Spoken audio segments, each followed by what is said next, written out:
Kasha Baba, Nimina, Osi District kan MP, Raja Sabha, Sauntak, Ku Veran Veran Tua,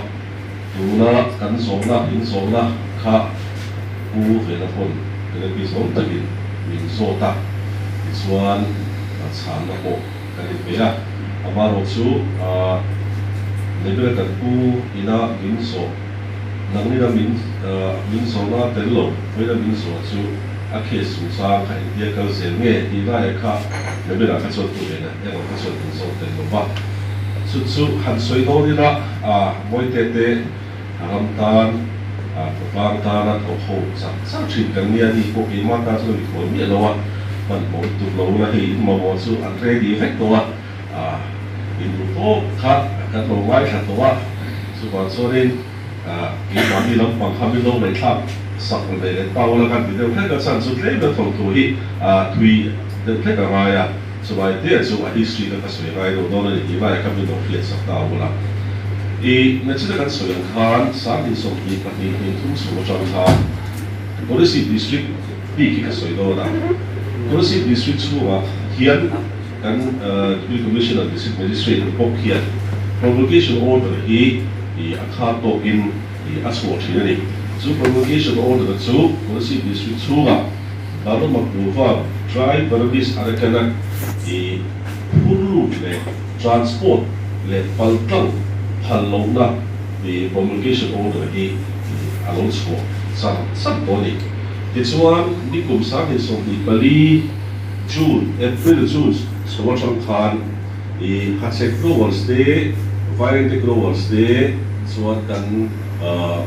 bilkul clear growers day khan violent dia kudama ku vo ku ba sarkarin district DC ma ala lo chuan ke mani in kan ta tanga ten five tlang le atura ni chuan a hang thlengin ke kan pe ang ti in press release ko an siam nge ni kan na tabikin ni chuta chuan aku down big aku vata atha kan promulgation order DC da alo chuan to chang khan apuam tel silova ti chuan ani in chumi chunga sarkar amo a district tu dei tu na ba min la sa lo chuan kan ka tlang don ti in anau tu to maya kan DC kan i mai kan DC kan tu kan DC ku Robert Sulen Khan ku John LD Sangania ti chuan ani ho plan po hoi doi lo kan mi tiga ti ka to bin district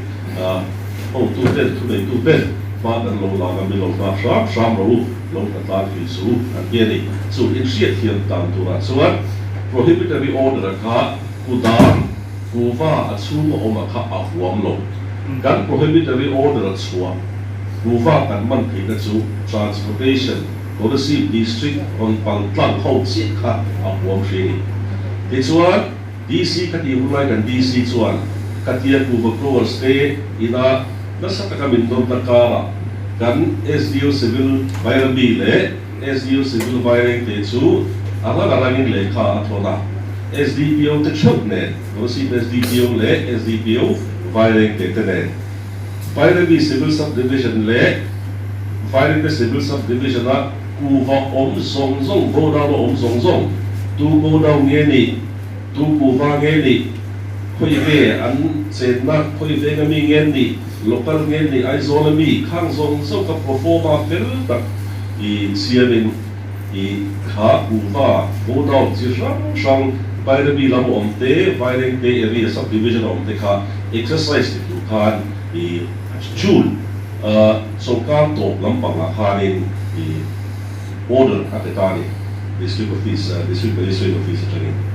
this one by the subdivision as one civil subdivision as one go down and they do so to om lova om chun te fo ti triak te le thu dang triak la da dan lo manga an ni ka chu ngin verify takin report an submita firing the civil subdivision ro chu kan khebeka go down engamo sa ta oma chuan move ko engamo sa ta om ti kan thia ti chuan ni thum chung le mai kha police te ren kan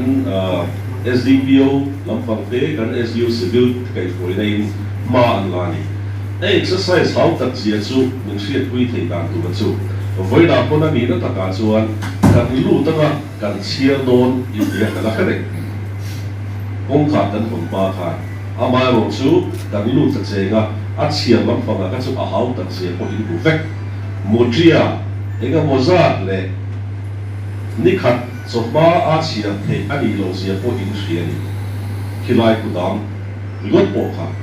vai reng te a khan ka ti hun vai lai khat ku dam som ru le por chuwa mo mani in latte deva kuatanga vai reng te kuatanga hlade deva chung chian na le endik na chu an pe chang chang som ta a ti chuan ni thum chung chuan Ada main apa? Tele, putih le, putih. Kita kan district lampanga, cuma untuk belakte, rawat saudara minta nanti kami kan zauti sama. Itulah report itu, baik di civil subdivision nama macam dulu ta, baik di civil subdivision saya akan berifra dulu ta. Itulah susu exercise akan sirtop dia, ada soalnya. Kalau sawin sokar kah Julai ini lah. Sarkar ka district administration tha July ni na deadline min be a July ni na pa a udam ho zong ku fa ku atu langa district magistrate na da langa kan pui lo chuan ten file tlang kan ko wang I lai kha a district ko tu te bin min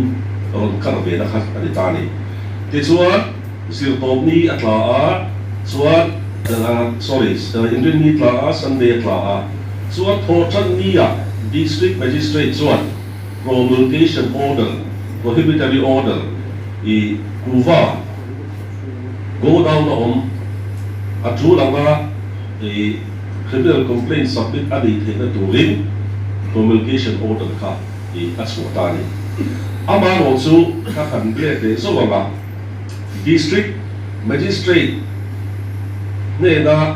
group kan kuwa grow so tu te da an press statement te an lo pe ka han en khan kan ta tlang don chu ti ka ti dia kha a kuwa nei tu te an dam nei tu te le a kuwa nei tu te khan an lo hriat ve khan an kuwa kha an cha ram ti lau khan sarkar da kut kan thak ma te khan chu ni thum ni kan zu en fiat nu le chu mi pathian ni chon ni inkar so chuan bek sa nga le ti kha